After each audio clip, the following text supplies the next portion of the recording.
Welcome to the Tristan Law Show. If it's your first time here, welcome. And if you've been here before, welcome back. I am Tristan Law. Thanks so much for joining me today.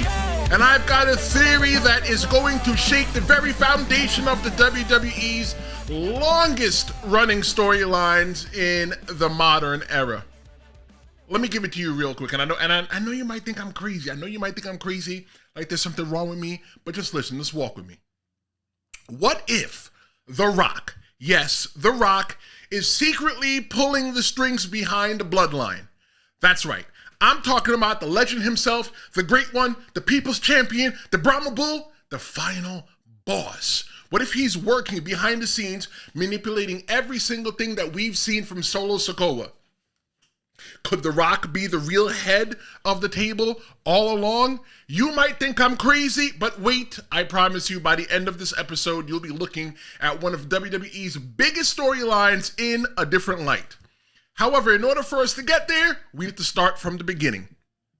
We're going to take a look at Roman Reigns and his rise from the Shield member to the head of the table. Roman Reigns debuted in the WWE's main roster as a member of the Shield in Survivor Series 2012. That's him right there. As a member of the Shield, he's the one that is on the left. I just did that just in case my mom was watching. And when Roman Reigns made that debut, it was such a big thing with the whole entire Shield at the time. There were 3 guys that were wrestling down in Florida at Florida Championship Wrestling, and they were called up, and it was just so cool. It was different at the time that the 3 of them just solely made their entrances from coming through the crowd. We're going to do a little bit of fast forwarding. At this time, Roman Reigns, him and the Shield, they broke up, and Roman Reigns won the 2015 Royal Rumble. This is him right here winning the 2015 Royal Rumble, but the fans in Philly, they booed him out of the building. The WWE pushed Roman Reigns as the guy, but the fans just weren't on board. They weren't buying it at all. Now we're going to fast forward to WrestleMania 31. Now, Roman Reigns, he challenged for the WWE Championship, and he was unsuccessful in his attempt. After winning the Royal Rumble, he didn't win.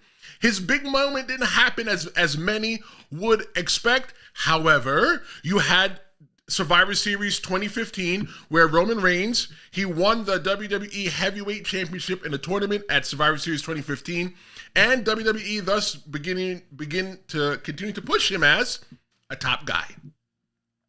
Now, I was in attendance for this. This is another one of the moments that led up to Roman Reigns being the big dog, being the head of the table and running the bloodline.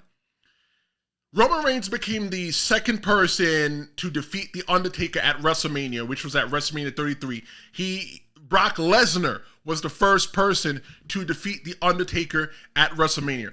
I was there in person for both nights, for WrestleMania and Raw the next night, and they booed him out the building. They booed Roman Reigns so badly that he couldn't even speak inside of the arena. But you know what? The fans were not buying into Roman at the time. Nobody really liked Roman at the time. He was being force-fed down our throats. But Roman Reigns then went on to try to win the WWE Championship from the other guy that beat The Undertaker. After a few failed attempts, though, Roman Reigns, he finally defeated Brock Lesnar to become the WWE Champion at SummerSlam 2018.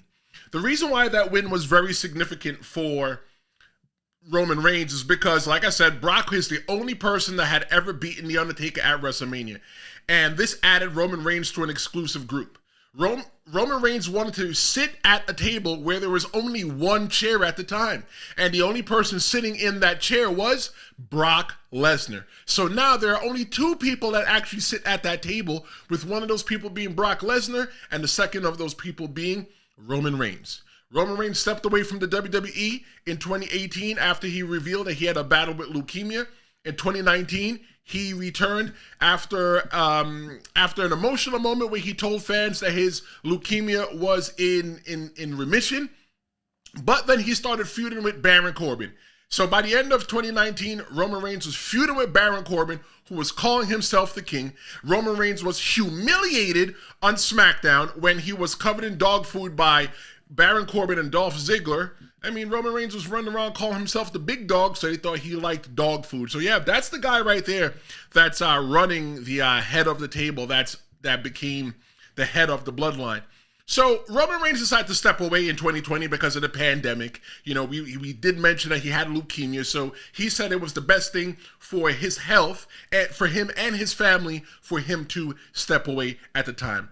However, in August 2020, Roman Reigns returns to the WWE as the tribal chief and claims his seat at the head of the table. He formed the Bloodline with his cousins Jimmy and Jey Uso under the guidance of Paul Heyman as the wise man, and eventually they got Solo Sikoa in there, and Solo Sikoa is going to play really big into the story that I'm getting ready to tell. However, Roman finally embraced the top role that WWE always envisioned him in. So now Roman Reigns is the leader of the Bloodline, and his leadership has always been shaky, right? His leadership has always been in question. Jimmy and Jey Uso challenged Roman Reigns, right? They wanted to eat off of the same plate that Roman Reigns was eating off of at the head of the table. And Roman wasn't cool with that, but Roman Reigns had to smash them, okay? Roman Reigns also had issues with loyalty from Paul Heyman.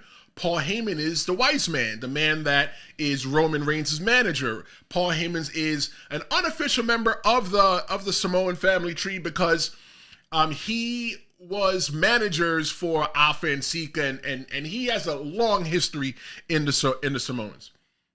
So it was a question of Paul Heyman's loyalty when it came down to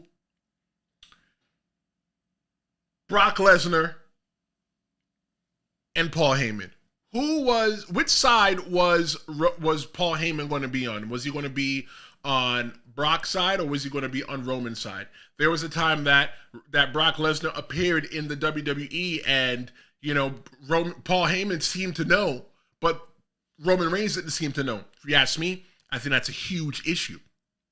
But these things that Roman Reigns were having, the problems with Jimmy and Jey Uso, the problems that he was having with Roman Reigns, with Paul Heyman, that shows that Roman Reigns may not be fit to lead. He may not be fit to lead the Bloodline. Real quick, if you like what we're doing so far, don't forget to leave a like, and be sure to subscribe. I love when people subscribe. Subscribing to my channel means that you feel that I'm doing a great job, and we're always growing and we're always getting better.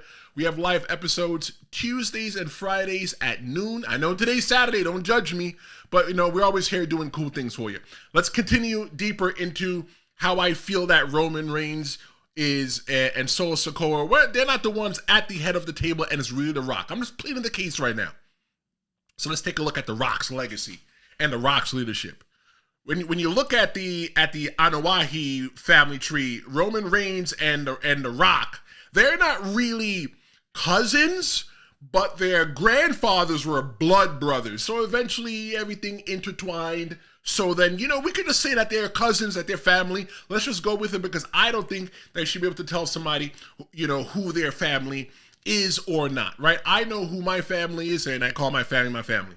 But The Rock was a third generation member of that wrestling family, and he's the most successful person in that family. Listen to The Rock's accolades. 8-time WWE champion, 2-time WCW champion, 2-time WWE Intercontinental champion, 5-time tag team champion. If you ask me, I think that rightfully puts The Rock at the head of the table. The Rock is the tribal chief. You can't take that from The Rock. When you look at Roman Reigns, his reign is just been chaotic. In order for the Roman Reigns to maintain the championship every single time, because the Roman Reigns held the championship for what, 4 years almost? And in order for him to hold that championship, he always needed some kind of help. The Rock was able to get all his championships, the majority of them, by himself. Granted, he was a 5-time tag team champion, right? But at least 12 times he was a singles champion and did his own thing. And Roman Reigns always needed help almost every single time. Here's the theory now. I think that with everything that was happening in the Bloodline, with Roman Reigns being his power being contested, with Jimmy and Jey Uso and Paul Heyman coming for his kufi, it disappointed The Rock. And the reason why it disappointed The Rock is because The Rock said, you know what, he is the head of the table. He is the tribal chief. He's the one that put the Samoans on the map. So now you got this young boy, your cousin, running around, calling yourself the head of the table, the tribal chief, and you're having all these problems? If you are the tribal chief and you're having this many problems, The Rock is probably thinking, that means that Roman Reigns, his house is not in order. So The Rock had to come in and restore the order to the table and take back his place as the tribal chief. Now listen to me, and we're going to look into this new bloodline. The Rock has been quietly assembling a new bloodline. The reason why The Rock has been quietly assembling a new bloodline was because, you know what? He needed to get rid of Roman. Roman wasn't the man. Jacob Fatu, killer. He's a killer. He needed somebody like that is loyal, and that's a killer to the bloodline. Tama Tonga and Tongaloa, he needed two sets of brothers who were also vicious and dangerous as well too. And Solo Sikoa, The Rock let Solo Sikoa be the tribal chief, not the head of the table. You don't ever hear Solo Sikoa call himself the tribal chief. The head of the table. He's the tribal chief, and the reason why The Rock chose him is because he proved to be the most loyal to Roman Reigns. Out of everybody else's loyalty was in question, but never for Solo Sikoa. When you look at The Rock's version of the bloodline that is being ran by Solo Sikoa, it's less chaotic. Everybody falls in line. Everybody worships who they're supposed to worship, and nobody challenges anyone. Yes, right now when we're watching it on television, we see that Jacob Fatu might be a more of a threat to Solo Sikoa than he knows it. However, Jacob Fatu, he stays loyal and he stays in line. He's a loyal member in the bloodline. Now let's look at The Rock and Cody Rhodes. There's a family decision that had to be made at this year's WrestleMania. Roman Reigns was the champion for, I don't know, I think it was about 3-4 years. He's been the champion so long. I thought that he was going to retire and just give his kids the belt and say, hey kids, here's the belt that you can play with. The Rock came to challenge Roman Reigns. And then, Cody Rhodes, who won the Royal Rumble, he was supposed to rightfully go in and challenge Roman Reigns at WrestleMania. But you know what? The fans didn't like that. And Cody said, nope, that's not happening. And then he started coming after the family verbally of The Rock, which is also family with Roman Reigns. And then you know what? The Rock had to make a decision. Either you be selfish and go for the belt, or you side with your family. And that's what The Rock did. He decided to side with Roman Reigns. Remember, he came up to the WWE because he wanted to rightfully solidify who is the tribal chief and who is at the head of the table. And you ask me, I think it had to be The Rock, because Roman Reigns was just having so many problems. The Rock did not support Roman Reigns. And the reason why he didn't support Roman Reigns is because, like I said before, The Rock felt that Roman Reigns was a terrible leader.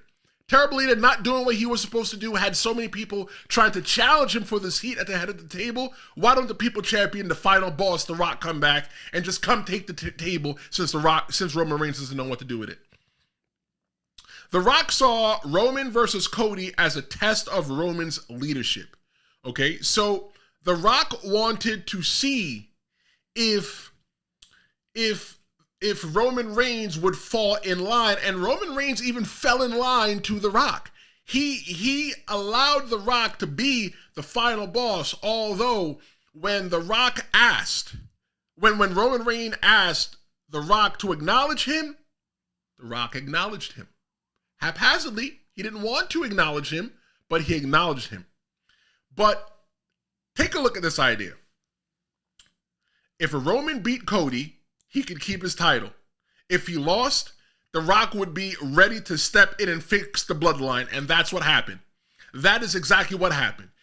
If The Rock The Rock was watching, and The Rock said, if Roman beat Cody, he can keep the title as the head of the table and the bloodline and everything else, the tribal chief, all that stuff he can keep, and The Rock will go back to Hollywood and go make movies. But what happened was he lost the belt to Cody Rhodes at WrestleMania, and The Rock needed to make a change. Let's take a look at some other ways that Roman Reigns kind of destroyed the bloodline and made The Rock had to come in. Roman Reigns allowed somebody that was not Samoan that was not a part of the bloodline. He welcomed them into the family. Sami Zayn is an outsider. He has no clue. He has no reason being in the bloodline. Sami Zayn was begging. He was looking for something to do. He was floundering in the WWE and decided to ride the coattails of the bloodline.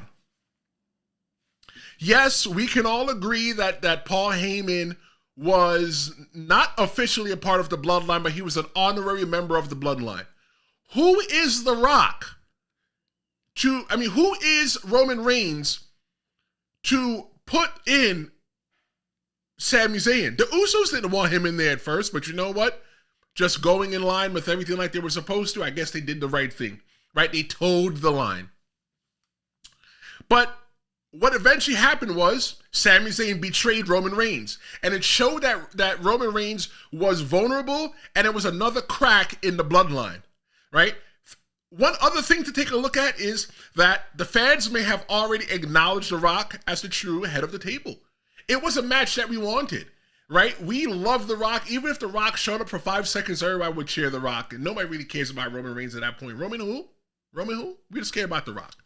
But The Rock needed to, but The Rock didn't need to challenge Roman because the fans already saw him as a leader.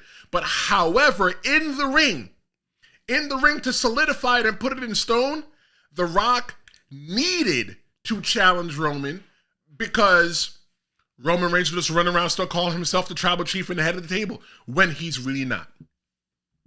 All right, so let's take a look at this whole thing and put this together. Let me plead this case for you all the way.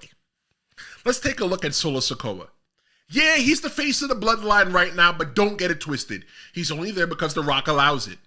Roman Reigns told Solo that he would be the next in line to be the tribal chief. But let's be real.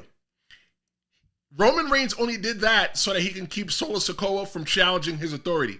He already had Jimmy and Jay, Solo's brother, challenge his authority. So you know what? If you want to keep him at bay, just give him a little bit. Just give him a little bit so he can relax. And you told him that he was going to be the head of the table. Roman needed Solo's loyalty because the empire, the bloodline was falling apart.